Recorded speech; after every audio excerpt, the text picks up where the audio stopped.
কিছুক্ষণের মধ্যেই আমাকে বাসা থেকে বের হয়ে আত্মগোপনে যেতে হবে। আমি আপনাদেরকে এক বিন্দু বাড়িয়ে বলছি না। বিগত সময় থেকে আওয়ামী লীগ এখন স্বাধীন।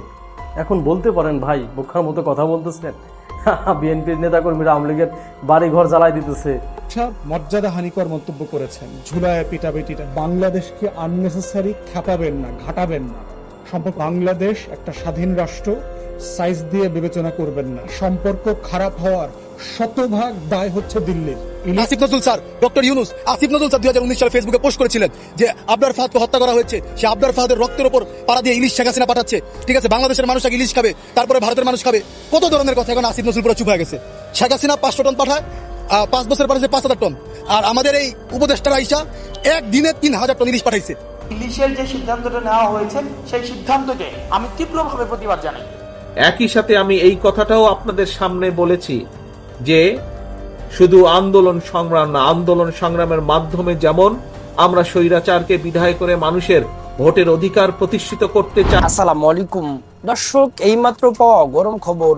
দর্শক, বিএনপি কে নিয়ে বাজে মন্তব্য করার কারণে কঠিনভাবে ফেঁসে গেলেন উপদেষ্টা নাহিদ ইসলাম। তো দর্শক শ্রোতা, এ সম্পর্কে বিস্তারিত গুরুত্বপূর্ণ সকল তথ্য থাকছে পুরো ভিডিওতে, তাই পুরো ভিডিওটি না টেনে মনোযোগ সহকারে দেখতে থাকুন, তাহলেই সবকিছু বুঝতে পারবেন ইনশাআল্লাহ। তো দর্শক শ্রোতা, চলুন আর কথা না বাড়িয়ে বিস্তারিত দেখে আসি। বাংলাদেশকে আননেসেসারি খেপাবেন না, ঘাটাবেন না। বাংলাদেশ একটা স্বাধীন রাষ্ট্র, সাইজ দিয়ে বিবেচনা করবেন না। সম্পর্ক খারাপ হওয়ার শতভাগ দায় হচ্ছে দিল্লির। ইলিশ রপ্তানি বন্ধ করা হয়েছিল, ইলিশ রপ্তানি আবার শুরু করা হয়েছে, বিশেষ করে আপনার দুর্গা পূজাকে সামনে রেখে। এটা সঠিক কি বেঠিক? প্রশ্ন হচ্ছে, এই আলোচনাটা তো যারা রাষ্ট্র পরিচালনা করছেন, আমি রাজনৈতিক কর্মী হিসাবে, নাগরিক হিসাবে একটা জিনিস যেভাবে দেখি, যারা রাষ্ট্র পরিচালনা করেন তাদের দেখার জায়গাটা কিন্তু অনেক ভিন্ন। এটা আমাদেরকে সবাইকে অ্যাকনলেজ করতে হবে। দ্বিতীয়ত হচ্ছে, আপনারা দেখতে পাচ্ছেন জাতিসংঘের সাধারণ অধিবেশনে যোগ দেওয়ার জন্য নিউ ইয়র্কে যাচ্ছেন আমাদের ডেলিগেশন। কিছু সদস্য অলরেডি চলে গেছেন, ডক্টর ইউনূস 24 তারিখে যাবার কথা।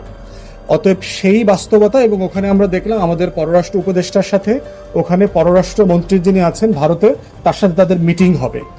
এখন এই সিদ্ধান্তটা কেন নেওয়া হয়েছে, এইটা সঠিক বেঠিকের থেকে আমি বোঝার চেষ্টা করছি ওনারা এটা কেন ওভারটার্ন করলেন। এটা একটা কারণ হতে পারে, যেহেতু ভারতের পররাষ্ট্রমন্ত্রীর সাথে সেখানে দেখা হবে, তারা সম্পর্কটাকে যে টেন্স অবস্থায় আছে, মুখোমুখি অবস্থায় আছে, ঢাকা দিল্লি সম্পর্কটাকে, এই সম্পর্কটাকে ওনারা একটু হালকা করতে চাচ্ছেন, যেন দ্বিপাক্ষিক এবং প্রতিবেশী সুলুক সম্পর্কটা যেন একটু এগিয়ে যায়। এটা আমি মনে করছি, ধারণা। ইন্ডিয়াকে আপনারা ইলিশ পাঠাচ্ছেন, আরে ভাই এটা কি ধরনের বৈষম্য? তাহলে আপনাদের উপদেষ্টা থাকার দরকার নেই নেইমাজান ভাই। ইন্ডিয়ার দালালি করার জন্য ওই শেখ হাসিনা তো ভালো ছিল। আমাদের মেয়েদেরকে ধর্ষণ করে তারা বর্ডারে ঝুলিয়ে দিচ্ছে, আর আপনারা সেই ভারতকে ইলিশ পাঠাচ্ছেন। এর জন্য লজ্জাজনক, বাংলাদেশের জন্য লজ্জাজনক। আমার দেশের মানুষ ইলিশ খাবে, এরপরে আপনারা পাঠান নিয়া। আর উপদেষ্টা বসছেন না, আপনারা তো ইলিশ খেতে পারেন ভাই, কারণ এখন তো আপনাদের টাকার অভাব নেই। আমার গরিব ভাইগুলো, আমার হিন্দু তো খাইতে পারে না ভাই। আমার এই জায়গা লাগে, আমার হিন্দুগুলো তো খাইতে পারে না, আমার মুসলিম ভাইগুলো তো খাইতে পারে না, আমার খ্রিস্টান ভাইগুলো তো খাইতে পারে না। গরিব ঘরের মানুষগুলো 1 বছর 2 বছর ইলিশ চোখে দেখতে পারে না। আপনার উপদেষ্টা বসছেন, আপনারা আগে ডাল ভাত দিয়ে ভাত খাইছেন, এটা আপনারা অস্বীকার করতে পারবেন না। আপনারা কষ্ট করছেন। যদি এখন মানুষের ইমোশন না বোঝেন, যদি মানুষের আবেগ নিয়ে খেলেন, তাহলে ওই যে আপনাদের অবস্থা ওই শেখ হাসিনার মতো হবে আর কি। Asif Nazrul sir, doctor Yunus, Asif Nazrul sir 2019 সালে ফেসবুকে পোস্ট করেছিলেন যে আবরার ফাহাদকে হত্যা করা হয়েছে। সে আবরার ফাহাদের রক্তের উপর পাড়া দিয়ে ইলিশ শেখ হাসিনা পাঠাচ্ছে। ঠিক আছে, বাংলাদেশের মানুষ আগে ইলিশ খাবে, তারপরে ভারতের মানুষ খাবে। কত ধরনের কথা এখন আসিফ নজরুল পুরো চুপ হয়ে গেছে। শেখ হাসিনা 500 টন পাঠায়, 5 বছর পাঠাচ্ছে 5000 টন। আর আমাদের এই উপদেষ্টারা আইসা একদিনে 3000 টন ইলিশ পাঠাইছে। আমি স্পষ্ট ভাষা বলতে চাই, ইলিশের গাড়ি যদি কেউ বাধা দিতে পারেন বাংলাদেশের মানুষ, ইলিশের গাড়ি বাধা দিয়ে এই ইলিশ সব সাধারণ মানুষের মাঝে বন্টন করে দিন। এই ইলিশ ইন্ডিয়া দেওয়া যাবে না। যদি কোনো উপদেষ্টা বা কোনো আর্মির লোক এই ইলিশের গাড়ি, যারা হামলা করবে ইলিশের গাড়ি আটকাবে, তাদেরকে আটকায়, আপনারা আমার নাম্বারে কল দিবেন, আমার নামে মামলা দিবেন, মামলা খাবো, কোনো সমস্যা নেই। কিন্তু ভারতের কোনো ইলিশ আমরা যেতে দিব না। দেখেন, তারা ক্ষমতায় আসতে না আসতেই আমরা তাদেরকে সহযোগিতা করতে চাই, কিন্তু তারা আমাদেরকে সহযোগিতা করতে চায় না। তারা ভারতে আজ ইলিশ পাঠাচ্ছে, আমার দেশের মানুষ ইলিশ খেতে পারে না, এখনো 2500-2600 টাকা কেজি ইলিশ খেতে পারে না। আর তারা ইন্ডিয়া ইলিশ পাঠাচ্ছে। প্রথমে বলে যে আমরা ইলিশ পাঠাবো না, এখন তারা 3000 টন ইলিশ ট্রাকে করে পাঠাচ্ছে। এটা কিরকম ধরনের বৈষম্য? আপনাদের কি এই কারণে চেয়ারে বসাইছে নাকি?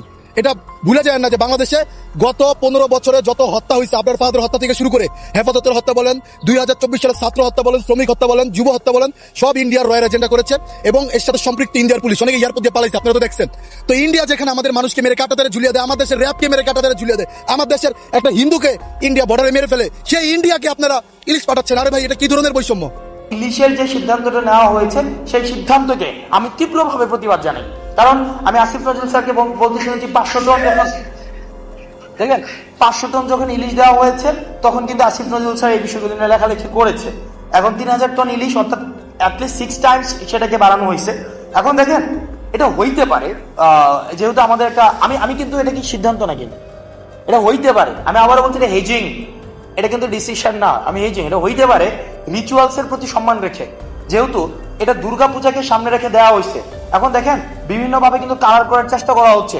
আমাদের ইন্ডিয়ান মিডিয়াতে যদি দেখেন, আপনার বারবার বলা হচ্ছে এটা ফান্ডামেন্টালিস্ট যারা আছে, এই ফান্ডামেন্টালিস্টদের হচ্ছে এটা হচ্ছে গভর্নমেন্ট, এবং ফান্ডামেন্টালিস্টকে এস্টাবলিশ করার জন্য এই গভর্নমেন্টটা কাজ করে যাচ্ছে। এভাবে কিন্তু প্রপাগান্ডাগুলো ছড়াচ্ছে। আপনি যদি ওয়েস্টে দেখেন, ওয়েস্টে কিন্তু ওয়েস্ট বেল্টে কিন্তু এই ধরনের প্রপাগান্ডা অলরেডি এখানে কিন্তু এয়ার করা হয়ে গেছে। এখন হইতে পারে, আমি শিওর না, এটা রিচুয়ালস এর প্রতি তাদের, যেহেতু কিছুদিন পরে আমাদের যারা সনাতন ধর্মাবলম্বী ভাইরা রয়েছে তাদের যেহেতু তাদের সবচেয়ে বড় ধর্মীয় যে উৎসবটা রয়েছে দুর্গাপূজাকে সামনে রেখে রিচুয়ালস যে উইনেসটা ক্রিয়েট করার জন্য, মানে উইনেসটা ক্রিয়েট করার জন্য বা উইনেসটাকে শো করার জন্য এই যে ইলিশ যে এক্সচেঞ্জটা এটা হয়ে থাকতে পারে। তবে আমার মনে হয় এক্ষেত্রে সিদ্ধান্ত নেওয়ার ক্ষেত্রে এই গভর্নমেন্টের আরো বেশি ভাবার সুযোগ ছিল, এবং শহীদের রক্ত এখনো শুকায় নাই, এখনো আহতরা কাঁপতাচ্ছেন। এবং আমরা দেখেছি যে স্পষ্ট এই ফেসিস্ট সরকারকে টিকিয়ে রাখার জন্য যারা স্পষ্ট অবস্থান নিয়েছিল সেটা হচ্ছে ইন্ডিয়া। সুতরাং ইন্ডিয়ার সাথে আমাদের সম্পর্কটা কেমন হবে সেটা অতীতের যে ঘটনা এবং পরবর্তী যে ঘটনা, সেটি হচ্ছে পরবর্তী ইন্ডিয়ার সাথে আমাদের সম্পর্কের গতিপথ নির্ধারণ করবে। এবং এই 3000 টন ইলিশের ক্ষেত্রে আরো বেশি ভাবনার সুযোগ ছিল। আমরা ভাবছি কি আমাদের আন্দোলন শেষ হয়ে গিয়েছে, আমাদের সংগ্রাম শেষ হয়ে গিয়েছে, আমাদের এই জায়গা হচ্ছে ভুল একটা কনসেপ্ট, এবং এই কনসেপ্টটাকে আমরা দেখছি ফুয়েলিং করছে বিভিন্ন রাজনৈতিক দল।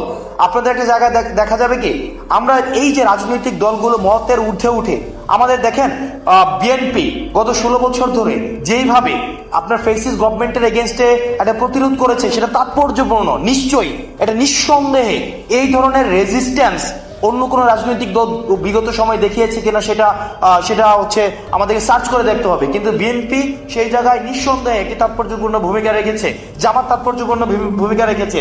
শিবির এবং জামাতকে ডিহিউম্যানাইজ করে ফেলা হয়েছে, একটা শিবির ধরে জবাই কর, এই সেন্টেন্সকে নর্মালাইজ করে ফেলা হয়েছে।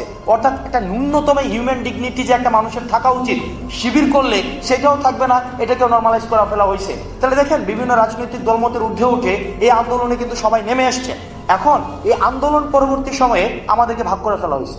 এটা খুবই একটা ডিস্ট্রাকশনের সময় আমরা সবাই একসাথে চলে আসছিলাম, এখন কনস্ট্রাকশন যখন হবে তখন আমরা আলাদা করে ফেলা হয়েছে। যেমন 47 পরবর্তীতে এটা হয়েছে, 71 পরবর্তীতে এটা হয়েছে, 90 পরবর্তীতে এটা হয়েছে। এখন আপনি সিদ্ধান্ত নেবেন এই সেপারেট হয়ে যাওয়ার সুফল এটা কি আমাদের জন্য রাষ্ট্রীয় কাঠামোতে ইতিবাচক নাকি নেতিবাচক। এখন আমি রাজনৈতিক দলগুলোর প্রতি আহ্বান জানাবো, আমরা যেভাবে এই ফেসিস্ট সরকারকে হটানোর জন্য আপনারা 16 বছর ধরে যেভাবে অপ্রতিরোধ্যভাবে আপনারা সংগ্রামটা চালিয়ে গিয়েছেন, এবং যেটাকে আমরা বলি ক্লাইম্যাক্স পিরিয়ডে আমরা সবাই একসাথে হয়েছিলাম, ঠিক রাষ্ট্র পুনর্গঠনের জন্য আপনারা সবাই একসাথে হবেন এবং একসাথে হয়ে আমাদের অতীতের যে। দর্শক, আশা করি পুরো ভিডিওটি দেখেছেন এবং সবকিছু বুঝতে পেরেছেন। এ বিষয় নিয়ে যদি আপনাদের কোনো মন্তব্য থেকে থাকে, আপনাদের মূল্যবান মন্তব্য অবশ্যই কমেন্ট সেকশনে জানিয়ে দিবেন। ভিডিওটি এ পর্যন্তই। ভিডিওটি ভালো লাগলে লাইক এবং শেয়ার করে দিন। আর হ্যাঁ, নিত্য নতুন খবর পেতে চ্যানেলটি সাবস্ক্রাইব করতে ভুলবেন না। বেঁচে থাকলে দেখা হবে পরের ভিডিওতে। আল্লাহ হাফেজ।